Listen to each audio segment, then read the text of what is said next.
Have you ever found yourself scheduled to teach Sunday school on a Sunday morning and hoping you get sick and you can call out? Or maybe it's your turn to read the announcements and your palms are sweaty and butterflies in your stomach and you just really nervous.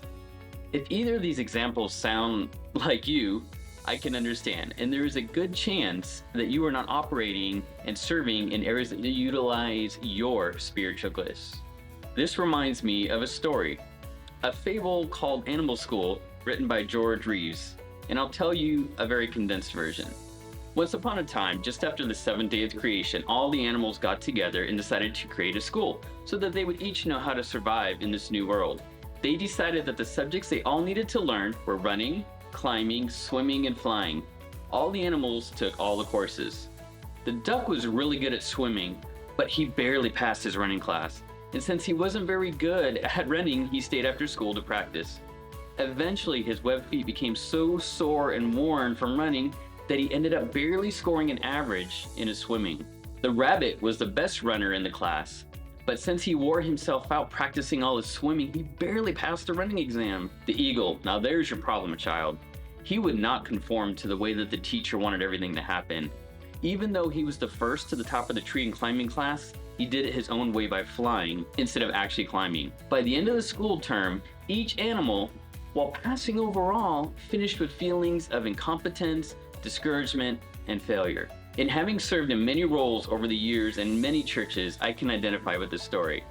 For many years, I was serving in a role teaching in children's ministry, but I am far from a gifted teacher, and I had trouble trying to understand and connect with the kids. But as the need was so high for people to fill this role and other similar situations, I stayed in this role, but always wished I had never even volunteered. Eventually, I found where my gifts were better used in media and production roles. And while I'm serving in this role, I come alive. Do you know what your spiritual gifts are? Do you know where you can make the most kingdom impact with your service? If not, the second step is finding out what the gifts are so that you know which ones exist. Yes, I did say second step. The first step, like everything we do, is prayer. Spend time praying and seeking God and just trying to understand where He may be leading you and what gifts He has already given you. This list, put together by Bruce Bugby of faithgateway.com, is quite long in detail. And I'm not going to read everything in here, but as it scrolls by, we'll talk about a few of the ones that you might be surprised to see on this list. We've all heard about healing, prophecy, interpretation, and such. But God is not limited to spiritual sounding gifts. He uses all things for His glory. Administration. God can and does give this gift to people, enabling them to run in an organization, such as a church or charity, with efficiency to run it smoothly and have the most kingdom impact. Craftsmanship. In Genesis 35, we read about Belalel and Oholiab, who were to create the items for the tabernacle. God still gives this gift today. Just look in your church, in your worship center, in your worship space, and see what it is that's in there, both the beautiful and the structural that's all holding it all together. Helps. This is a general title. It covers all sorts of abilities that support others and allow them to do what they need to do. Even though I am currently serving as a missionary, I am not a pastor and I do not preach on Sunday, but I do fill many support roles that enable those that are gifted with evangelism, leadership, and teaching so that they don't have to do the quote-unquote mundane tasks such as building maintenance, accounting, media, and technical stuff.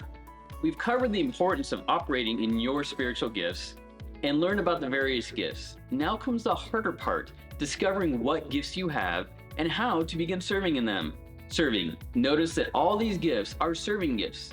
They are for the benefit of the body of Christ, not for you and I. And while Jesus was here, everything He did in pointing others towards the Father was done via acts of service. And we serve Jesus best by serving others and following His example and enabling them to see Him through us. There is no perfect way to find out what your gifts are. You could take an online assessment, but the best clue may be in seeing what growing passion you have and how it can be used to serve others. As I said earlier, this should of course be coupled with prayer, even discussions with your mentor, spouse, and/or a close friend. Now, if you are still in doubt as to your gifts, just start serving anywhere. Talk to any ministry leader and ask if you can try it out before committing. I feel that I discovered my passion for production and the gifts that go with it when I was handed by a laptop by a pastor of a church I helped start and told to just figure it out. 10 years later, I'm still serving in that capacity amongst others that I enjoy. Now, you may have noticed that I keep saying gifts, as in the plural. I believe that God gives us each a particular mix of gifts to create the perfect combination, the perfect recipe for where He wants us to serve. A pastor, for example, may have the gifts of knowledge, wisdom, shepherding, and teaching.